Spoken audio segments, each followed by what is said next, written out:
one of the cool things about doing a podcast and putting out the messages and perspectives and pontifications and explorations we do here on This Might Get Uncomfortable is we've noticed we have people who are longtime listeners, longtime fans of the show. And if it's your first time listening, welcome to the podcast. If you've been with us for any episodes in the past, we often ask you, the listener, to email us or direct message us with any suggestions about topics, burning topics that you feel you want to have us cover here on the show. And this past week, we received an email from a longtime listener who has emailed us before with his feedback and praise and perspectives on the show. And Ryan, we will withhold his last name. Ryan responded with a really great email with probably about 6 really interesting topic suggestions. And when Whitney and I were looking at these suggestions and deciding what to do, one in particular, all of them compelling, one in particular hit me in a pretty visceral way. And I think that here on the podcast, having that kind of an emotional response to a topic or a subject matter is something we like to follow. So one of Ryan's suggestions that he emailed us is he wanted to have us do an episode about what keeps us up at night. And I think the reason that I had a visceral reaction, first of all, Ryan, if you're listening, which I'm going to assume that you are, thanks for the great suggestions. This idea of what keeps us up at night is interesting to me. I think for several reasons. Number one, I have had uh, an ongoing struggle with insomnia and sleep issues for probably 5 years now, ish, for different reasons, and I tend to be a human being who will go through my day and not necessarily process all of my emotions during the daylight hours. It seems that for some reason, when I start winding down for my night routine and preparing my body and my mind for sleep, that's when everything comes up and wants to be processed. And it's like, oh, that thing that pissed you off and that thing that aggravated you and the thing you didn't communicate the way you wanted to. For me, it just kind of always seems to happen at night. And then the other thing too is not just from a physical perspective, but certainly an emotional perspective. I think there are things that have a tendency to hang out in our consciousness, things we're worried about, things we want to spend more focus and energy on, things maybe we want to change. And so when I hear this phrase, what keeps you up at night, I think there are, um, it's something I haven't really thought about in this context before. But I think if I really meditate on it, there are probably recurring specific things that I just sit and ruminate on at nighttime. And I've had to rely on a variety of rotating sleep remedies to try and get me to sleep all the way through the night. Um, Yet, I think the same concerns seem to kind of rear their head over and over again. And I know, Whitney, you've talked extensively in previous episodes about some of the very unique sleep issues that you've dealt with. But I think what Ryan is alluding to maybe here is maybe much more of an emotional or psychic type of concern rather than a physical one. So in your struggles with, I suppose, finding a good sleep routine or get to the bottom of your sleep issues, other than Clubhouse, which since you're not really we've taken a break from Clubhouse, is there anything else that you find is a recurring theme that keeps you up at night, or things that maybe, I don't know if plague you is the right word, but things that seem to harangue you or nag at your consciousness in the middle of the night? Not that I'm very aware of. It's interesting. I actually had an experience yesterday where I took a nap. I was really tired, and I've been tuning into my physical sensations throughout the day a lot. And we talk so much on the show about hustle culture. And I have a very structured day for the most part. I have a to-do list most days before I go to bed. I look at the to-do list and I set an ideal schedule about when I'm going to get things done, and I rank things versus importance, and that helps me stay on track. And that way I'm not sitting there going, I feel like I should be doing something, but I don't know what it is. Like, I just go to my to-do list and I look at it.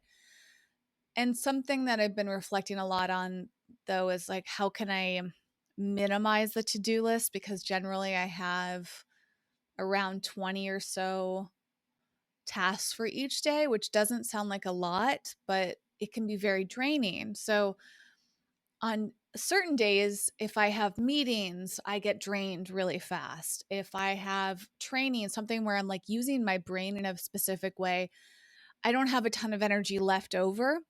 And yesterday, for example, I just felt very drained by like 3 o'clock. And in my head, I'm thinking, wow, it's too early to stop working.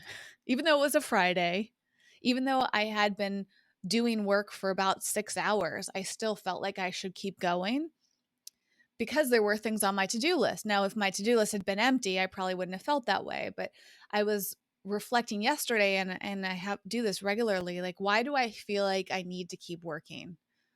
Why can't I just bump those things to a different day?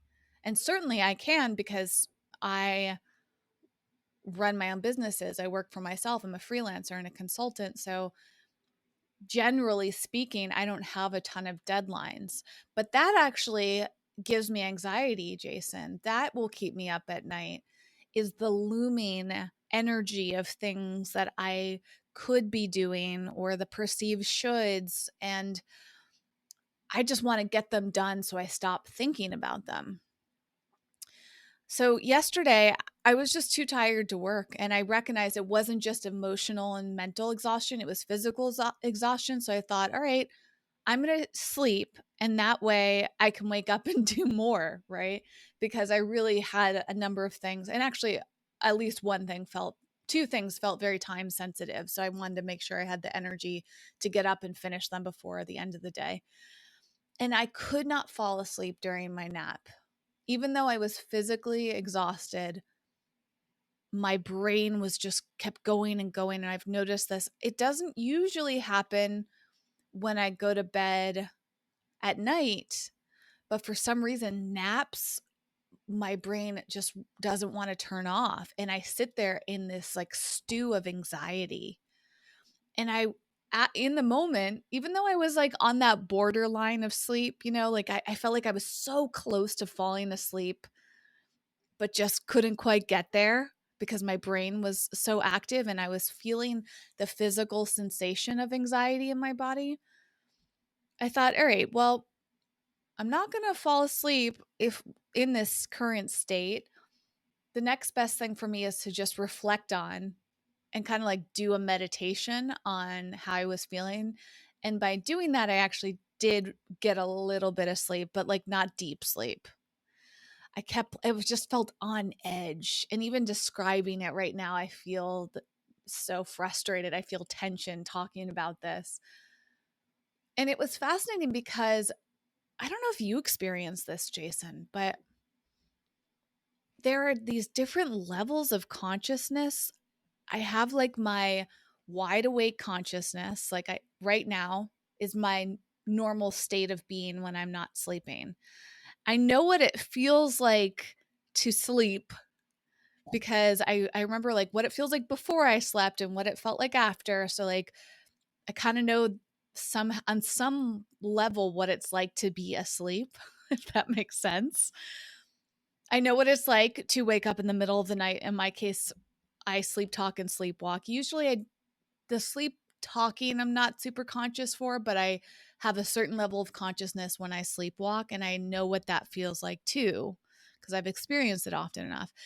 And then there's this in between state, Jason, of being awake and falling asleep. Do you know what I'm talking about? It's like sometimes it happens really quickly. In fact, I would say for most times for me, it's really fast. I don't know how long the period of time is. I think I've tried to calculate it, how long it takes me to fall asleep. I would guess 5 to 10 minutes, maybe. Like if at a certain time, I know when my body's tired, I don't have an exact time that I go to bed every night, but I generally fall asleep in this time range, and I just wait till I'm tired and then I go to bed and then I wake up, and that's just like the rhythm that I'm having. So because of that schedule, I feel like I can fall asleep faster because I've tuned into the intuition of my body. But yesterday, that anxiety was interesting because it was like this prolonged, extended feeling of not being awake and not being asleep. And it's almost like purgatory. It felt so unpleasant and frustrating. And I was like, I don't want to wake up. I don't want to open my eyes. And you know, this feeling, I know you must know this because you struggle with insomnia. I feel like that must be what insomnia is like, which I haven't experienced a ton of like wanting so badly to fall asleep and your eyes are closed, maybe wearing an eye mask as I was during my nap because it was still daylight hours. I like set up everything, my noise machine, my fan, like everything. And I didn't even set an alarm. Oftentimes, an alarm gives me anxiety, like knowing I have to wake up at a certain time. I said, nope, I'm just going to sleep until I'm done sleeping. However, if that's hours, that's fine because I want to wake up from this nap feeling rested. But I probably laid there for about an hour in that weird, like purgatory state, just like I felt like I was swimming in anxiety. And that was just so unpleasant. But the other thing I'll say before you share if you've had this experience, Jason, is like, it's like this weird, and the reason I wanted to reflect on it now, but also the reason I was sitting and reflecting on it in the moment was that it was like this weird level of consciousness that like I'm not normally aware of, if this makes sense. Like it was like I went into like literally sunk down into a different part of my being in a different state where all my underlying anxiety lives, you know? Because my conscious state is generally pretty light and happy, and like my normal days, I feel content, at least at this period of my life. But like I felt like I like sunk down into another level of myself where all my hidden anxiety is. And that reminds me, something I've been wanting to explore more is high functioning anxiety, which I think I have. It's a term I've seen thrown around and I haven't like dug into it enough, but it sounds about right because a number of things about me just feel like I'm probably experiencing anxiety all the time, but I'm like not aware of it. And yesterday I'm like, wow, there's probably a lot more anxiety within myself that I don't even realize because I'm so good at functioning. I'm so good at masking it from others and myself. And I also believe it's possible that I trained myself as a coping mechanism to not acknowledge the anxiety because I felt like if I acknowledged it, that that was a weakness, or that I wasn't allowed to acknowledge it, that there was something wrong with me, that there was shame within it. So it was like I buried it and pushed it away and pushed it away. And that might be at the root of my sleep disorder of sleepwalking and sleep talking, that I don't often have the conscious ability to address because I don't get into that sunken level that I'm describing that I often experience during naps, which actually makes me want to put myself in a nap state more often, Jason. It's kind of like what's that Christopher Nolan or not documentary movie, the Inception. It's like, can I don't know, it's not quite exactly it, but it's like, can we put ourselves in a trance, in a state, in order to address some of these things that people either never address or only address on drugs, or you know, like I think this is the appeal of something like ayahuasca. It's like you're forcing yourself into a state, and I believe it must be possible, kind of like lucid dreaming. If we can, and we've talked about this in the show a little bit a long time ago, but if we can put ourselves into that mental state where we're aware and we're like in our dreams with awareness, which is just so cool, what about that in-between state of that purgatory feeling that I'm describing? Like, I could purposely put myself in that unpleasant state and almost like look at myself as two separate people, if that makes sense. Like, the anxious Whitney and like the unanxious Whitney can, like, they coexist and like heal each other. It's super interesting because what you're talking about is, different aspects of psyche then. And also, what is that place? I mean, some people call it like the veil, some people call it the world between worlds, or that this place that you're describing in between sleep and wake is like another dimension of consciousness altogether. And it's interesting because I feel like with my insomnia, this is going to sound strange, but there's kind of benefits to this particular thing keeping me up.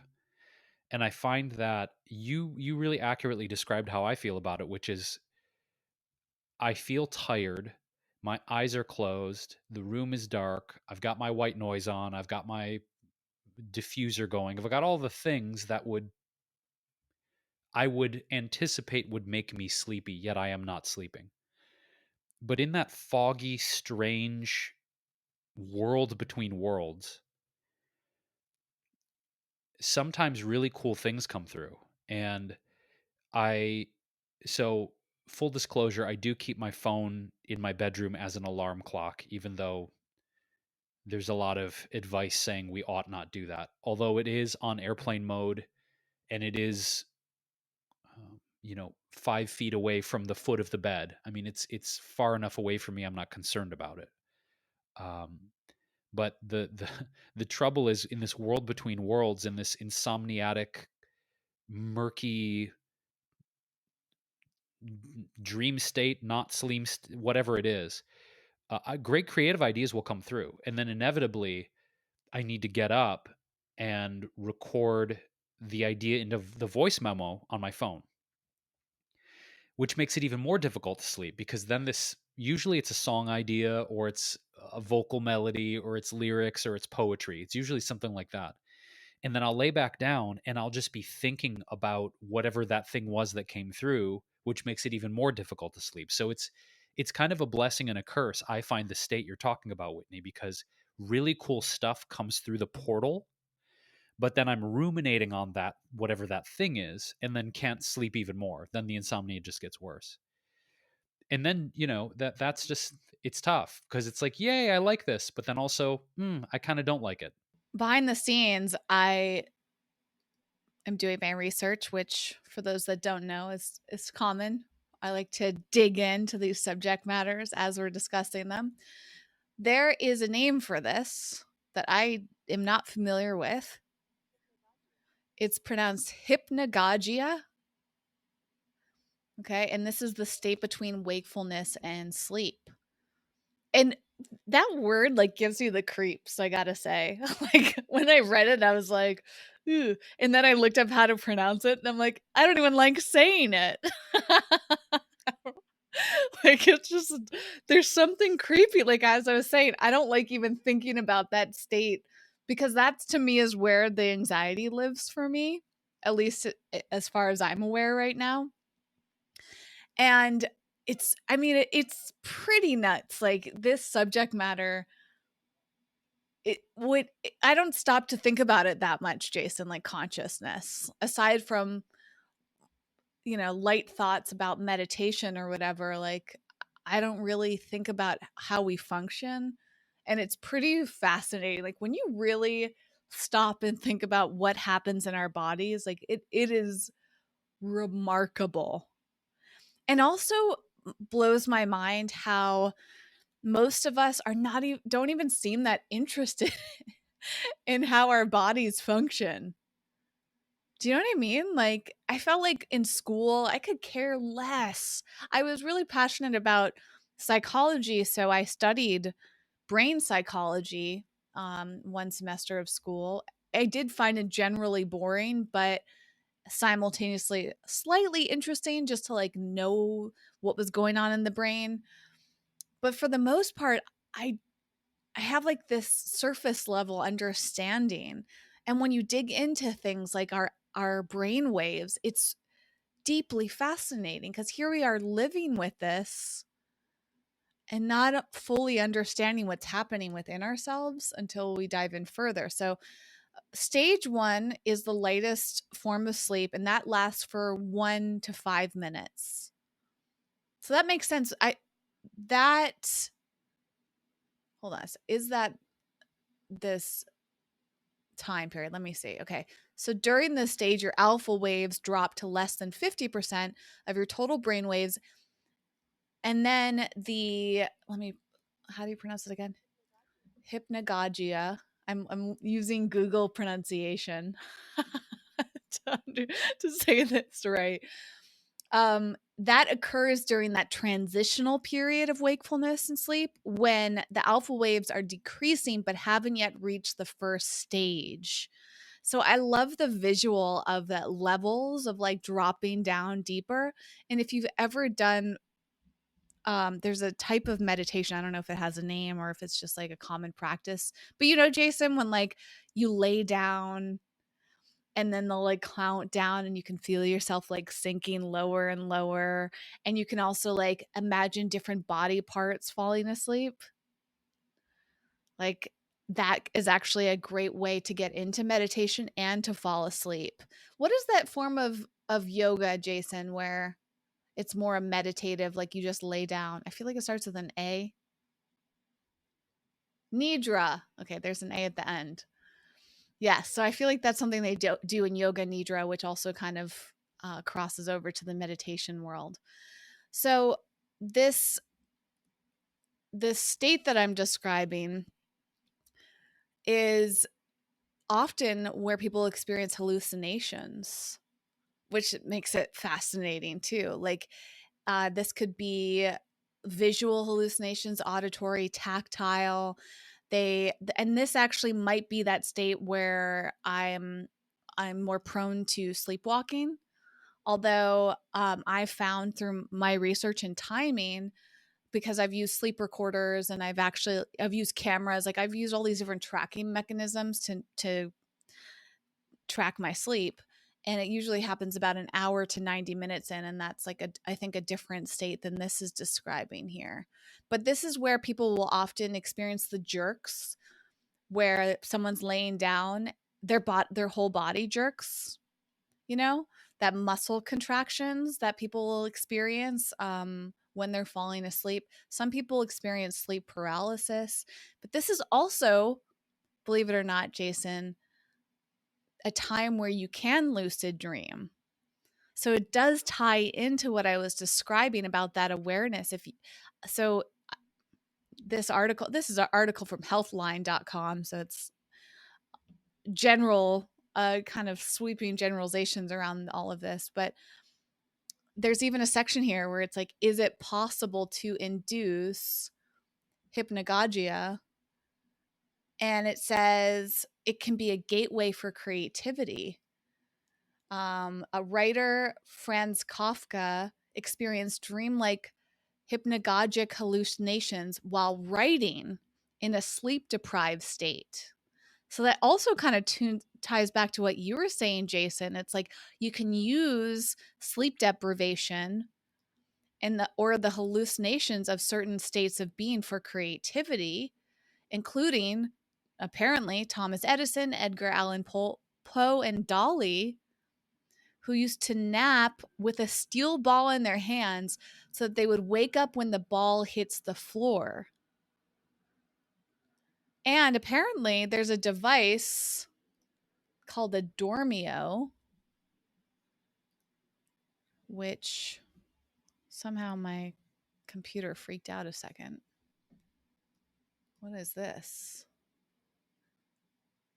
It's some sort of interface. Oh, it's on the hand where it looks like it can. I have to read. There's a very in-depth article that I cannot summarize, but people can still hear sounds in this state, even though they're not entirely conscious. And the Dormio will track sleep states to decipher when people are in that state, and then provides audio stimulus to keep them from falling into a deeper sleep. So clearly a lot of people are into this state of being, Jason, and it's just fascinating. Cuz like the question is like the first question you asked is like what keeps you up? What makes it hard to sleep? What do you think about? Like, for me it's the anxiety that I'm not even trying to think about. It's just like there. I feel when I hit that state, Jason, my anxiety is like, it's time to party. It's our time to shine. And they're all, I imagine my anxiety coming up. Hey guys, like this, she's falling asleep. Let's get up and cause a ruckus because she won't let us do it any other time. I imagined some really gangly, scraggly looking Muppet like creatures in your mind. Me too. That's exactly what I was thinking. Yeah, like they need a theme song. They're like, we're the Anxiety A Team. Hello, everyone. Anxiety, it's you and me. I'll make sure that you never get sleepy. He. All those things from your childhood that you never dealt with adequately. No, I feel like you need to riff on the Muppet theme song and or the Fraggle Rock. Like that would Oh be yeah, good. that would be but I can't remember the actual the verses to Well, Flaggle Rock. Fraggle. ironically, doesn't it start off with "Dance your cares away, worries for another day"? Like it's like my anxiety Muppets would be the opposite of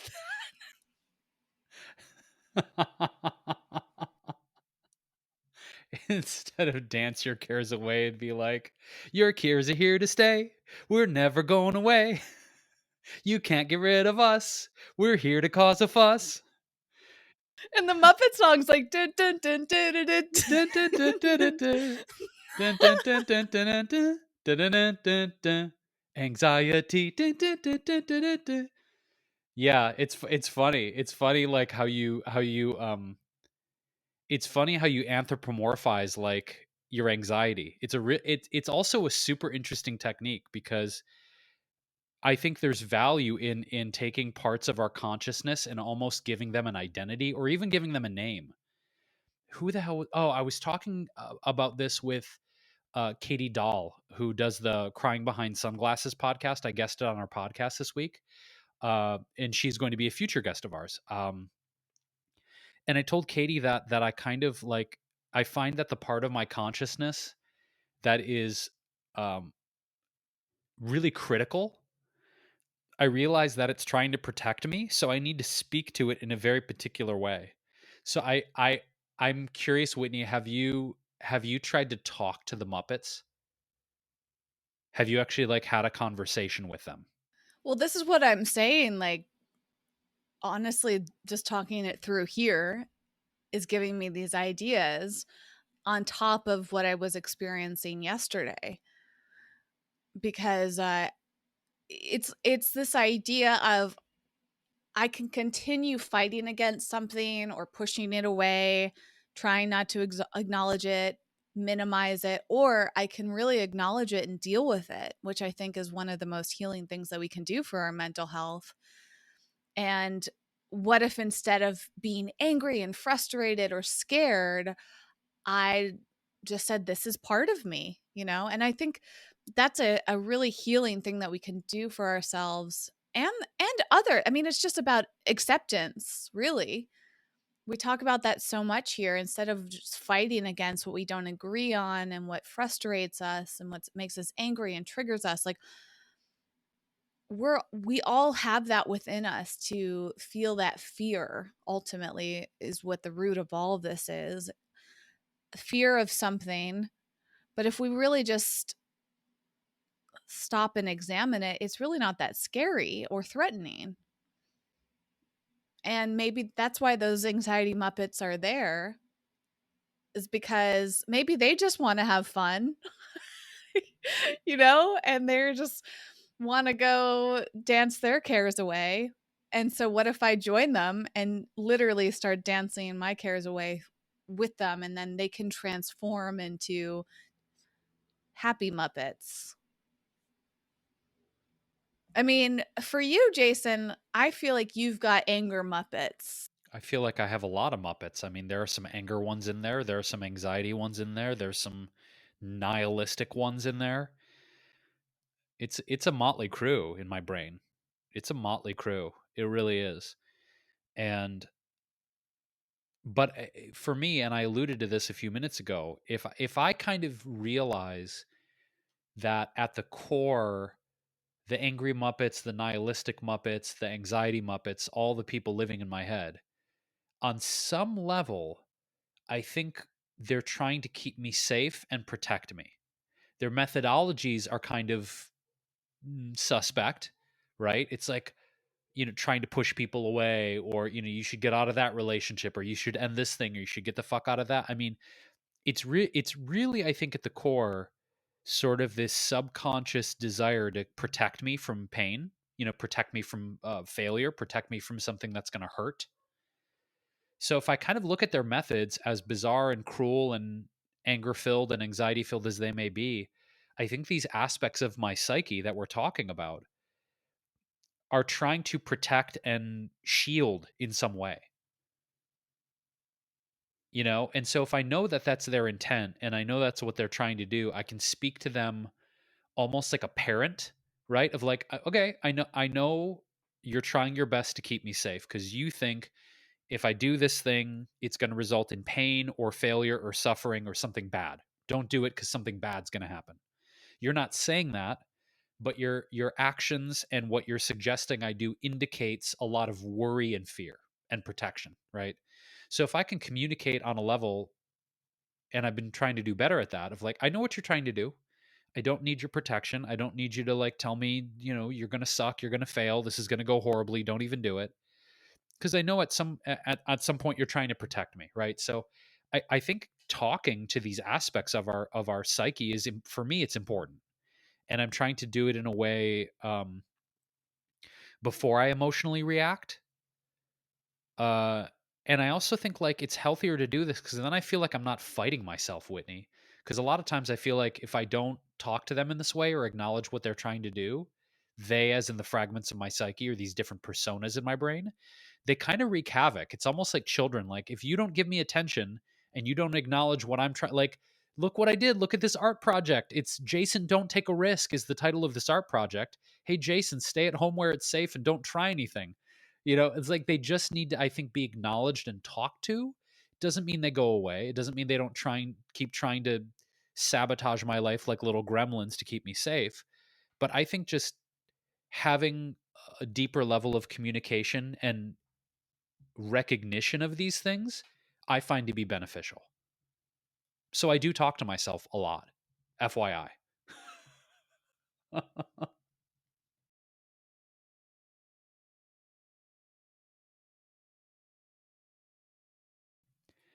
I think also, Whitney, I know you're in research mode. I wanted to talk a little bit about another layer to this of what I think Ryan, our listener, was intending when he requested what keeps us up at night. And for me, there's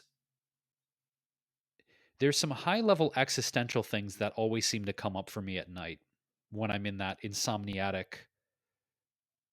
What's the name of the word? What's the term you introduced again? I just forgot it.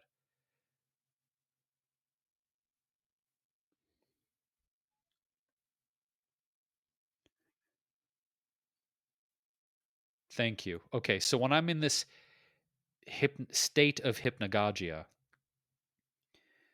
I think a lot about the end of the world. I think a lot about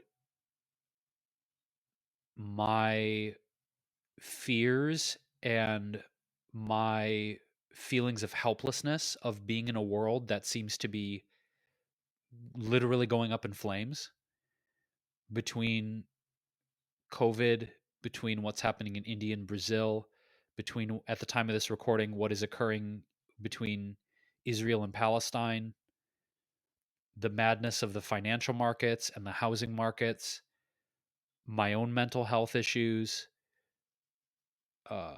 unemployment, homelessness, uh, climate change. That's a big one for me that I think about a lot. Is where do I feel safe on the planet anymore? You know, here on the West Coast, we have wildfires, we have earthquakes, we have pretty extreme, in my opinion, signs of the climate changing. And I think for me, a lot of these sort of high level um, concerns of humanity, I'm not so sure I can do much about them, right? It's like, oh, well, there's climate change and there's war in the Middle East and there's this pandemic. And I just sometimes feel crushed under the weight of these existential worries, Whitney. And I think it's one of the reasons I was talking to my girlfriend Laura about this, about why I don't want to have children.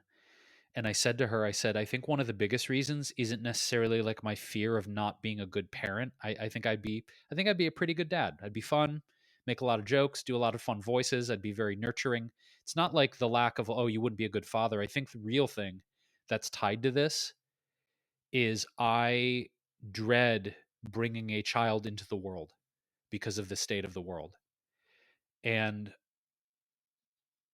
in some ways, I think that our consciousness is expanding and there's a lot more talk about inclusivity, acceptance of people who have different, you know, skin color, religious preferences, sexual preferences, identifications like that. There's good in the world. I feel crushed under the psychic weight of a lot of the destructiveness and divisiveness and war and violence and climate change, all the things that I'm talking about. These are the things that come up at 3 a.m. You wanted to know, Ryan. So here, here they are. It's a cauldron of anxiety and calamity in my brain. And I struggle and I feel like a lot of this stuff, Whitney, I know rationally. It's like, well, I can't do much about what's going on in the Middle East directly, right? Can't do much about climate change. Okay, I can reduce, reuse, recycle. Okay, eat less meat, get an electric car, blah blah blah, whatever. But on the highest level, I feel like there's a dramatic level of powerlessness I feel around all this. So on one side, my brain is like, just let it go. The world's always been a fucking mess, and there's always been concerns, and there's always been war, and humanity has never had it, quote, easy. Okay, there's that side. But then there's the part of me of like, but I can do something, and I need to figure this out at 3:30 in the morning, and we have to do. It's I don't know. I'm giving you a glimpse into like how bad the insomnia is for me sometimes, and why I've had to try and shut off my brain, because literally, if I don't try to shut off my brain and manage these things, I will not sleep. It's that bad for me. Like I would just stay up all night worrying about the state of the world and how powerless I feel in the face of everything that's going on. So I have to force myself to sleep through a variety of remedies, because if I don't, I'll be up most nights worrying about these things. Maybe that's what Ryan was trying to elicit. But yeah, those are the they're the big things. It's not, it's not worrying about leftovers, it's not worrying about what I'm going to make for dinner tomorrow. It's like, what the fuck is going on with the world and why is it so fucked up? That's what I think about. And I think that's very common. It also makes me reflect a lot on just, again, these different levels of consciousness. I think I experience that too, but at a hidden level. And that's what, going back to this high functioning anxiety, it's like the state that I was describing, my normal daily state of being, which is generally very content and relaxed. I feel in control. But that level, perhaps the state of hypnagogia, is where those feelings that you're describing exist within me, Jason. It's like I've pushed them down, and I don't know if that's a good or a bad thing. I mean, the fact that I'm high functioning means that I can get through my days feeling on the surface very happy, and like I do feel a deeper sense of contentment and peace for the most part. But I also can sense anxiety if I reflect on it long enough, and I feel it get triggered up to the surface through certain things. I get scared, basically. And I think that's a lot of what you're describing from my perspective, Jason. It's it's a lack of security. And I also feel a general sense of like ease and control, which is interesting to examine because that might be a privilege. The more I examine the privilege of being white and living in America and getting the education I had and having the job opportunities and like what led to those things, my sense of ease could be very different from somebody who right now or in the past hasn't had those things or doesn't have those things. And to your point, like looking at the struggles that people are having based on where they live or the color of their skin or whatever other factors, it's all incredibly relative.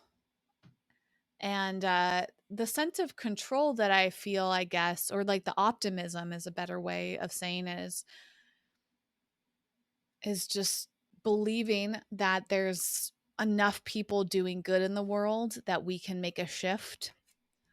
And it is sad that we see some of the horrible things happening that people are doing to one another, and the war and the destruction. And you know, you could also look at the whole COVID situation is fascinating because for the most part, I feel like we're going to make it through. There's a lot of positivity and progress, but we just keep going through these different states of experiences, and a lot of people thinking like, ooh, the pandemic's almost over.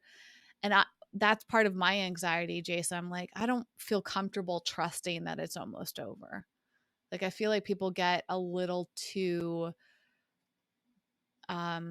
optimistic in that sense. Like, it's interesting, like with the pandemic, for example, like generally I feel optimistic. Like, I'm not like, this is the end of humanity, but I also didn't lose anyone close to me where some people did. Like, I know a number of people who have lost family members from COVID, and it's really sad. I know people that have had COVID and had really bad symptoms and might be affected by COVID for the rest of their lives. And I didn't have those hand experiences, which gives me a very different perspective on all of this. We talked about compassion fade too. It's like there's a lot of psychological reasons why we feel certain ways, optimistic and pessimistic. And I feel kind of both at the same time with COVID. Like I noticed, Jason, that one of my, like, I guess pessimistic characteristics is like I generally have trouble trusting myself and other people.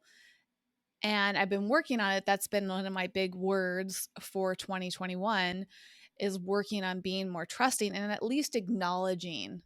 So with the pandemic, for example, here we are in mid May 2021, and the CDC just said like people that are fully vaccinated don't have to wear masks. I'm not vaccinated yet. I'm planning on it. Just for update for our regular listeners, because we've talked about the vaccines. I did a lot of research and reflection, and I decided that based on what I've learned and based on what I'm planning to do in 2021, it makes the most sense for me to get the vaccine, and the pros greatly outweighed the cons for me. So I've scheduled my appointment and I'm planning on it, and I feel good about it after lots and lots of questioning and reflecting. So I have heard from people that they feel very different after they're fully vaccinated. I guess like right now I feel vulnerable, Jason.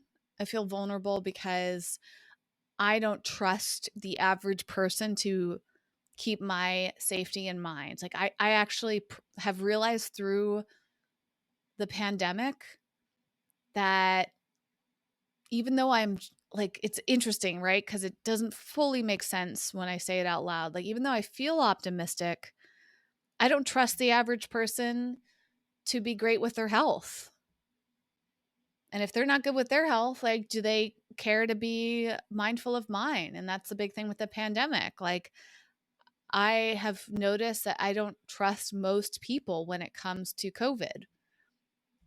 I have imagined whether this is right or it's not about right or wrong. It's just my perspective. Like, I don't trust that people are being mindful enough to protect themselves and thus to protect me. I think there's so much ignorance around COVID, and I've been very cautious about it.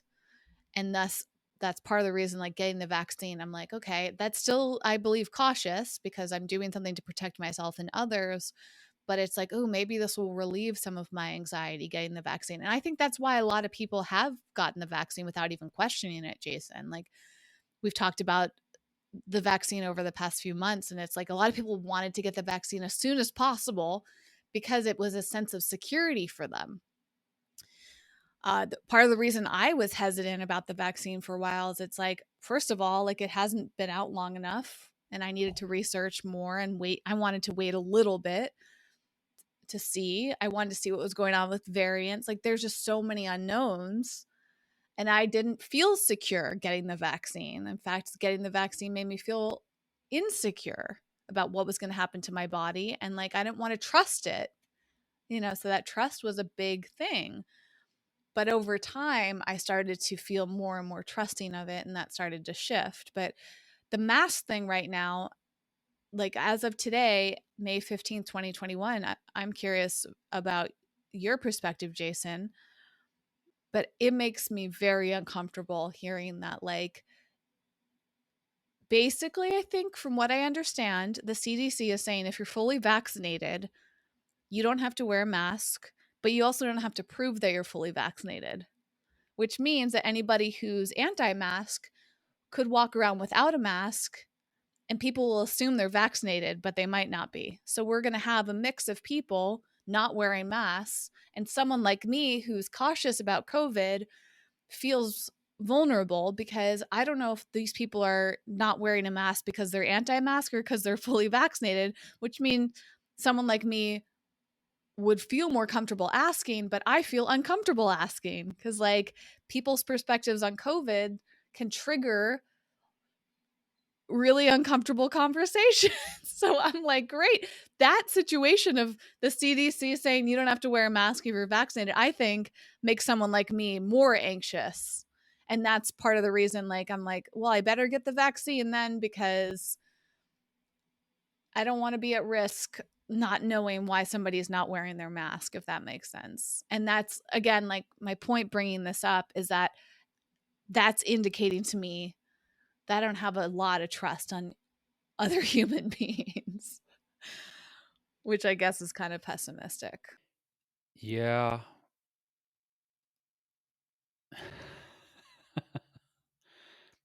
I vacillate between having my faith restored in humanity and having it completely stripped away.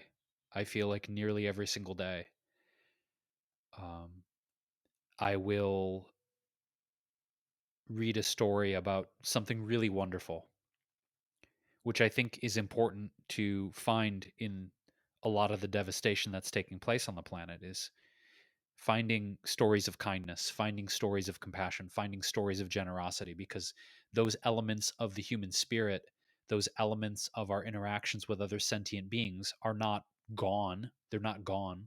There's an incredible amount of love and compassion and generosity. But then inevitably, I'll see another story about someone at a gas station spitting on people and causing fights because they cut in line to get gas because of all the fear of the gas shortages. And I don't know, Whitney, it's tough because on the one hand, if we don't have some level of trust in society, then we're just kind of floating in the abyss, so to speak. And I think maybe one of the reasons that, if we're talking about trust as an offshoot of psychoses, is we have a massive amount of distrust in government right now. We have a massive amount of distrust in politics and foreign policy and financial policy. How certain political figures or states or governors have handled the vaccine rollout, the pandemic. I mean, if you think about it, there's a lot of mistrust on the planet right now. And the thing that I wonder about is, as as the world transitions, whenever the hell that's going to be, to a post-pandemic world or whatever new version of human society we're going into, um, it's interesting. Like I find myself around strangers. I noticed this the other day. Like when I'm in a grocery store, as an example, right? And I don't go to the grocery store that often, but I go when I need things, toilet paper. Okay, I will notice myself. And yes, part of it is like, I think the conditioning of like 6 foot distance, but I find that I find that if people get quote too close to me, like I'm really like, I like walk around people and do, I don't know. My curiosity is like, how is my behavior going to continue around other groups of humans, especially thinking about something like a trade show or a concert or playing a show or a birthday gathering. My birthday's coming up. I don't, I was thinking about that the other day, Whitney, of like, you've thrown me some of the most incredible parties ever over the years. You've been to so many of them. I don't feel like doing anything this year. Like like being around people makes me fucking nervous. And I don't like that feeling because I'm worried that I'm in some ways, and I joke about this, but I'm also kind of serious. I'm worried I'm becoming a misanthrope. Like that part of me is like, ugh, fucking humans, ugh, get away from me. Like not that I'm being anti-human, but misanthropic in the sense of like not wanting to be around people, not wanting to hang out with people, kind of being just like averse to humans, like averse to being around people.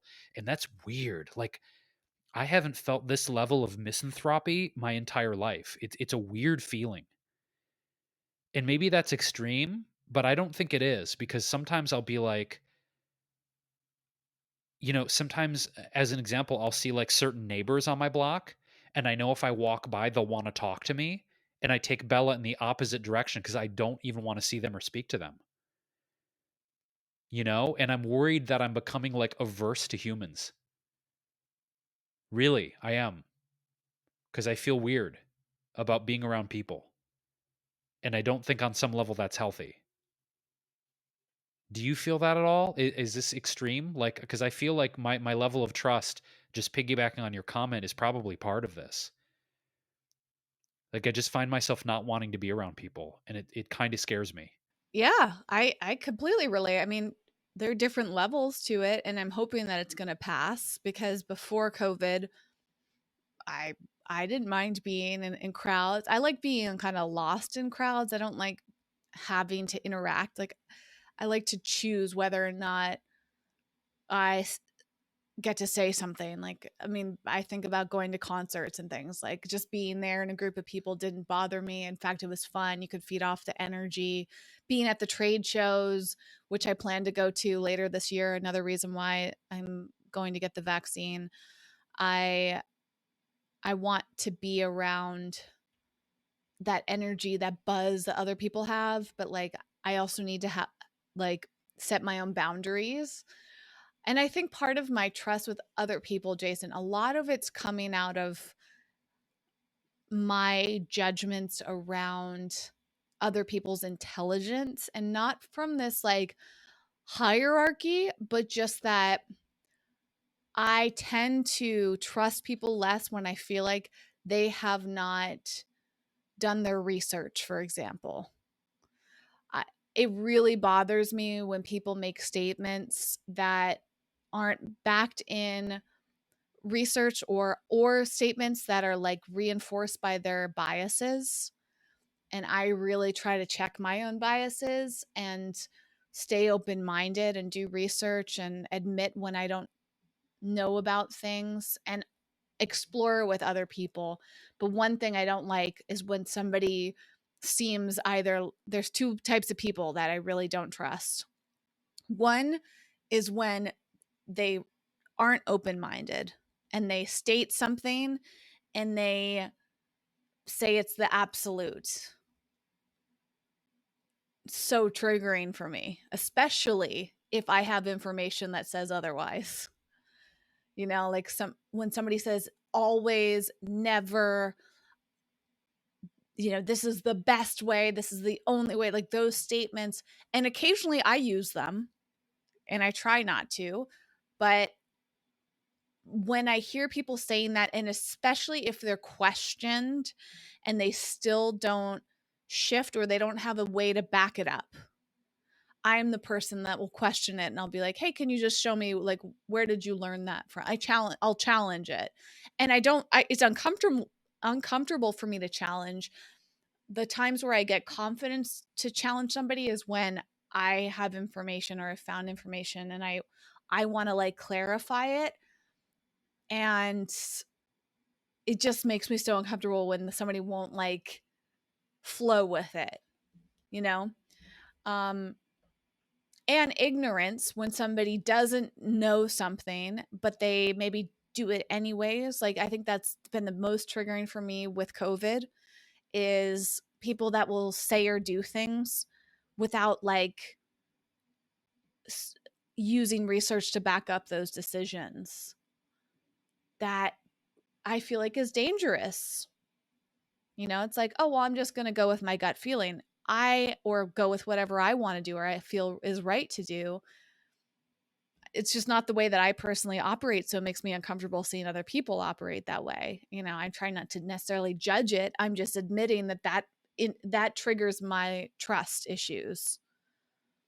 This came up recently in a conversation with somebody who was trying to decide about interacting socially. And I was like, well, do you trust all the other people that you're interacting with? And through the conversation, I recognize I don't have a lot of trust in other people. Like being in a group of people until I'm vaccinated, I'm going to avoid that because I don't trust that the other people in the group have the same perspectives on COVID or similar enough to me to feel comfortable with them. I personally don't want to be around people that like without masks on, and I don't want to get close to them. And it's like, maybe you could see it as paranoid, but like my health is important to me. And I also don't want to be like stuck inside because I don't know if I have COVID or not. And then you have to go get a test. All the stuff I went through last year in 2020, it was so much work and exhausting. And that in itself caused me to like, a lot of trust issues came to the surface during my travels. And I was like, I just feel at the end of the day, Jason, I feel like insecure, and not like insecure. And I think a superficial level, like a literally feeling like my security with my health and my responsibility with my health in terms of spreading it to others. I value both of those so much. I take other people's health so seriously and my health so seriously that I wanted to guard it. And those are part of my core values. It's like going back to something we've discussed this before, like, what do you deeply value? You and I, Jason, we both value our health. And I felt like COVID was a emotional attack on our mental health. And it was like this creepy, oh my gosh, I could get COVID just by walking outside my home. Like that's a very sad insecurity. Not everybody felt. A lot of people were like, oh, COVID's not real, or oh, the chances of getting COVID are so slim. Like I'm comfortable going out and just like risking it. But my risk tolerance is very different than others. And that, I guess, is what it comes down to too, Jason. It's like not feeling like a match. Like it'd almost be like nice if you could wear a badge that like told you, if I could see like, oh, you have the same risk tolerance as me, I feel more comfortable with you. Like that would help me trust others. But because there were so many nuances in what people's decisions and actions and risks that they were taking, all of those things during COVID, that is what led me to feel less trusting. And I feel like it's similar in the sense of like the environment, which you brought up, Jason. It's like I do have this optimism, this hope that enough people are doing work on the environment. But sometimes I get really pessimistic when I see what people I know are doing, and like how casually people buy and throw away things. How many people like participate in fast fashion and fast food and, gas cars that, and like all, even like learning more about cryptocurrency and seeing like how harsh Bitcoin is on the environment and the amount of money that's in Bitcoin and like just all these little things that add up. And most people, it seems like they just don't think about it. They don't care enough. That will cause me to feel really pessimistic, Jason. But yet at the same time, I have this optimism that somehow enough people will make up for that. And I guess I feel that way about COVID as well. It's like the herd immunity concept of like, okay, I believe right now in May 2021 that enough people will either get the vaccine or take care of themselves. Like, and I'm honestly in that in between state of pro and anti vax. Like, I swing more towards the pro, obviously, because I decided to get it. But I'm not like at that pressure point or that judgment of people being one way or the other, I suppose. I'm just like, just take care of yourself.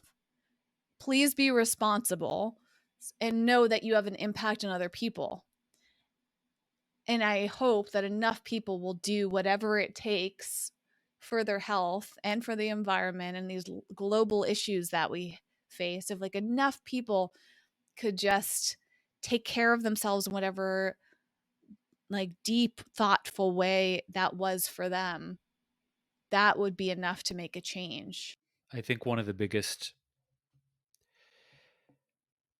concerns I have is that a lot of human beings want the quick fix, the band aid, just give me the damn thing so I can move on with my life. So when I see all the memes floating around and the TikTok videos about people making fun of the fact that in a lot of states now, they'll buy you like a fast food meal if you get vaccinated. Have you seen this? Right? They're like, "Oh yeah, you get a Big Mac and you get a Whopper, you get this, you get that." Cuz that's exactly what we need for our immunity. Here, get a vaccine and here's a combo meal from McDonald's to wash it down. Could we have, and I'm just going to speak freely, could we have any more of a diametrically opposed, fucked up set of messaging than that? Here's a thing to boost your immunity. Actually, wait a second. Here's a whole bunch of chemicals and GMOs and processed food to help suppress it again. It makes absolutely no fucking sense. It makes zero sense. If we were, again, I'm not anti vax. So before you send the hate fucking messages, okay? I'm just saying this is a very confusing, perplexing set of actions and principles. If you care about people's immunity, why are you putting this shit chemical food in their bodies or encouraging them? That's what I mean. Is like, if we were really concerned about our immunity, we wouldn't be eating those things. Okay? I'm just going to say it. I'm not shaming anyone for, but if you were really concerned about your health, you wouldn't be having a fucking combo meal. Okay? So that's my thing, is like I have to laugh at it because it's like, yeah, I got the jab. I'm gonna go get the McRib. Hell yeah. It's like, I don't get this. I don't get. So when you say take care of yourself, Whitney, my concern is that the vaccine is giving people a false sense of security, in the sense that they can keep on doing things that are suspect for their health. I'm not even going to say suspect. Okay. Eating fast food and combo meal, it's bad for your health. Okay. It's like, I know I don't like to get into binary judgments of right, wrong. Eating a combo meal and a fast food meal, it's not doing great things for your immune system. Okay. It's inflammatory. It's putting chemicals in your body. Your body has to fight it off. So it's like, if your body's already building an immune tolerance to COVID through the vaccine, and then you're dumping all this crappy food on top that your body's got to deal with the inflammation, it's maddening to me. It makes no sense. I'm saying that just because we kind of veered off into trust. And that's when I'm like, yeah, I don't know that we're all that really concerned with people's long-term health for real, for real. You know? Like, are we? Because maybe instead of the value meal, we could give people, like, I don't know, a smoothie after their vax, or like some chia pudding, or something that's actually good for them. And on a totally different note, I saw a tweet today that the governor of Ohio was doing a lottery that some random person is going to get $1 million after they get vaccinated. And it's like, is vaccine hesitancy that huge that we have to be giving away $1 million? Like, for real? And also, do you have to be a resident of Ohio? Because I might move there for my chance to win $1 million. Not worth it. Not worth it. Sorry, Ohio. Sorry, Ohio. Yeah, I mean, all of this is a complicated, evolving thing, and I wish that we could take away more of the stigma of having these conversations, because maybe that would help us have more compassion and less judgment, knowing that a lot of these are actually tying us together, you know? That's why I'm really trying not to like take sides. I just don't like taking sides in general, as I've said many times. And I think the trust trigger is a big thing. You know, it's trust is, again, rooted in our ability to feel secure. And when somebody does something that we perceive as unsafe, we can be very judgmental and untrusting of them. And I try to stop myself and examine it, and really just ask myself why. Like, okay, well, that doesn't make this person bad. That just means they have different values or perspectives, education, belief systems, like all of that, adds up. And it's easy to become really pessimistic and want to just perceive humanity as a whole to be a certain way and untrustworthy. It's like I think if you have enough experiences of people that you don't trust, or experiences of people where you lost trust for them, you can start to lump everybody into those categories. And thus it feels hard to just operate in your life, let alone sleep.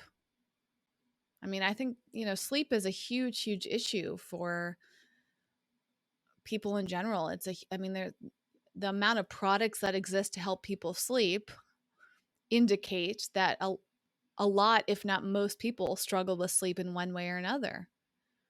Even someone like me, like, I can easily fall asleep. I can easily wake up. I get 8 or 9 hours consistently. It sounds like I have great sleep health, but why do I talk in my sleep? Why do I walk in my sleep sometimes? Why do I sit in that anxious hypnagogia or whatever, goji berry state?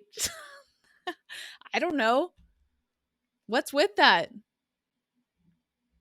There's something there. Like, it's worth examining.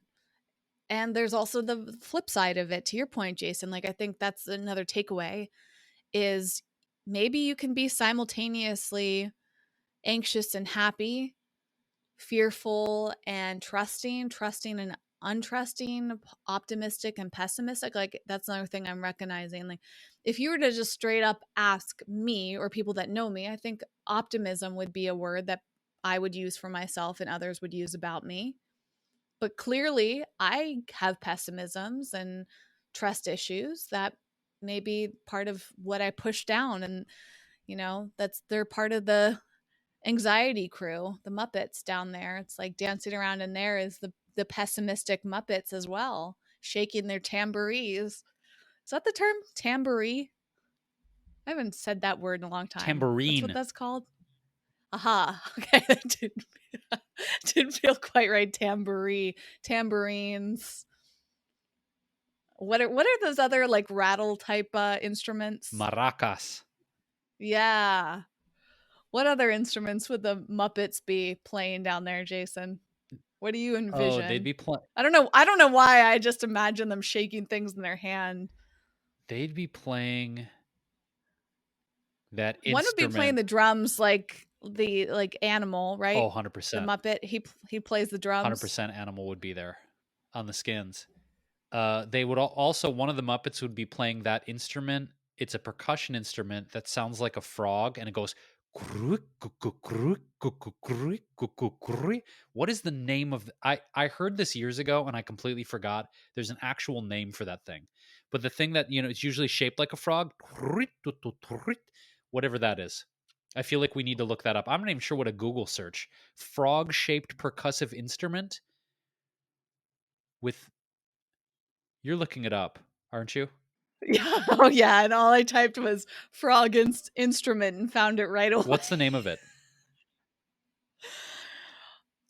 I mean, a lot of people just call them percussion frogs, but Guiro, Guiro. That's it. Is that how you pronounce Thank it? you. Thank you. Thank you. Yes. Yes. So one of them would be just and it would probably be a frog-shaped Muppet playing himself, herself, itself, they self, whatever pronoun. What if the Muppet had that built into it and somehow was able to play its own spine? They didn't need an instrument. Long stick. A very long stick. I am my own instrument. That's pretty funny. That's who's living in your mind, huh, Whitney? Interesting. Yep. Well, Ryan, I hope that this satisfied your desire. A good segue, actually, something that kind of looks like one of those instruments, funny enough, Jason, is the product that I'm going to shout out today. So, it also ties into the environmental optimism I have because of products like this. This is called the Last Swab. If you're listening to the podcast, you can go to our YouTube channel and see the visuals behind the products Jason and I are going to talk about. This is the Last Swab, and it pops open like this. And similar to the instrument that Jason was just referring to, inside you will find a ribbed Q-tip alternative that you could probably use as an instrument. It doesn't actually make sounds. But it kind of is similar to that frog instrument that Jason just talked about if you look that up. So anyways, this is the Last Swab. It's designed to be an alternative to Q-tips, or Q-tip is the name brand. What is this actually called? A cotton swab. Cotton swab, thus Last Swab. Thank you. So yes, you use this in any way that you would use a cotton swab. Now, a lot of people associate that with cleaning out their ears. You can use this for that. Although I think the brands are not allowed to encourage you to clean out your ears with a swab because it can be dangerous. But you certainly could use it for that. Some people use these for makeup, for cleaning various things, like whatever you want to do. And then you just clean this with water and soap and then put it back in its little case. It's very satisfying how it snaps in. And then good sounds. And I got this through the Goddess Provisions box, which is something I get every month, and they are often brilliant in their curation. This was the Earth Magic box. Was that May 2021? I think I just got this. And also came, you know what else was in there that I love? I kept this on my desk, this candle. Also very satisfying to open. It smells incredible, and it's got a chunk of rose quartz in it. And then they sent this lovely gemstone infused roll-on essential oil combo, which I have on my desk, and really nice socks. This is a good box. So it's a 2-in-1, 1, 2, 3, 4-in-1 shout out, I suppose. I got all of this in Goddess Provisions box. I'm shouting out the Last Swab, and also giving a shout out to this lovely candle, which is made from a company called Insight Editions. And this gemstone roll-on is from a company called Gemstone Organic. Smells so good. And I like Goddess Provisions. They're all vegan products and usually very eco-conscious products. So it's a nice little gift that I get every month, and it's nice for my mental health, I think. Okay, so speaking of hypnagogia berries, this just came out 2 days ago. I'm super excited about it. Goji Berties, Jason. Goji berties. Shout out to any longtime Facebook fans here who remember that one on a live stream from years ago. So I literally just got this. This is from a brand called Sunwink. Hidden name Winks. And Sunwink, I was first introduced with you, Whitney, when we were on a trip to the fancy food show in San Francisco 2 or 3 years ago. We went to a really great restaurant and they had these sparkling beverages from Sunwink. I've been enjoying their beverages. These are actually a powder. These are their new superfood powder mixes.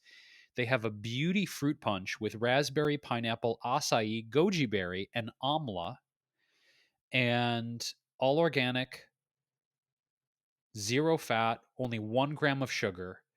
And the cool thing is they're donating 2% of their sales going back to organizations that are changing the world. So I'm actually going to try this out today for the first time with the Sunwink beverage and put them together.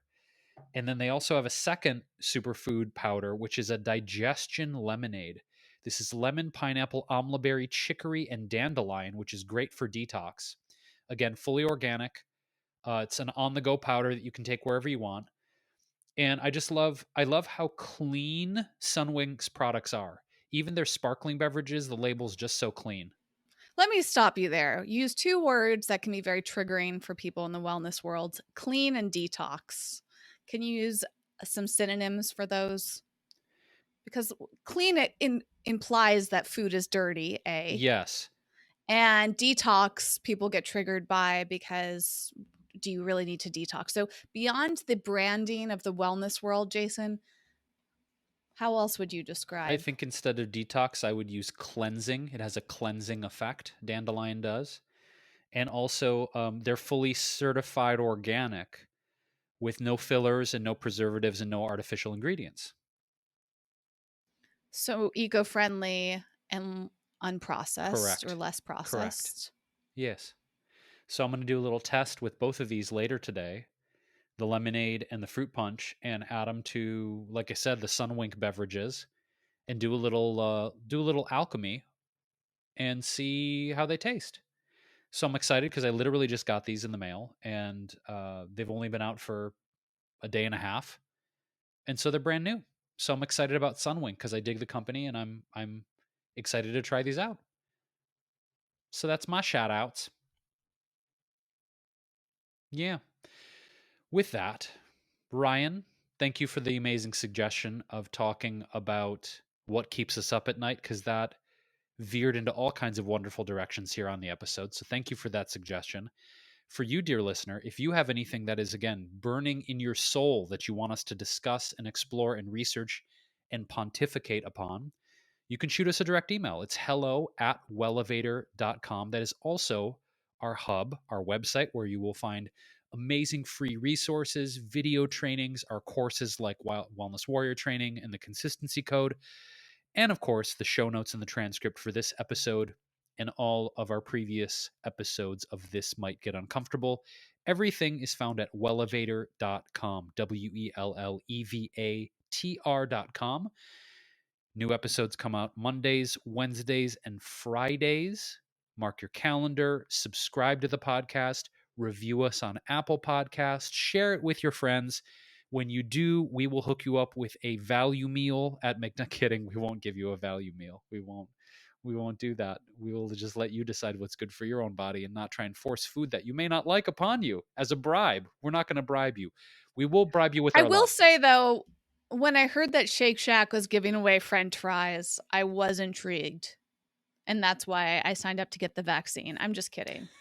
But certainly if I'm going to get the vaccine, like I'll get some French fries because like I probably want some comfort food when I'm get after the second dose feeling like shit, as I've heard. Although I also have heard plenty of people get the second dose and don't really feel that bad. So fingers crossed. I'll be sure to share my experience when it happens.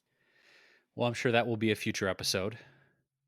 So stay tuned for that. Stay tuned for everything because we have some incredible human beings coming on this podcast. We always have great guests with a lot of interesting perspectives on money, rest, health, doing nothing, doing something, spirituality, life purpose, mental health. We're covering a lot of ground here on This Might Get Uncomfortable. So stick with us. Stay tuned for more amazingness. And again, thanks to Ryan and thanks to all of our longtime listeners and fans for all your great suggestions, for sharing this, for your feedback, all the good mojo. We love and appreciate you. So until next time, thanks for getting uncomfortable with us, and we'll see you soon with another episode of the podcast. Bye.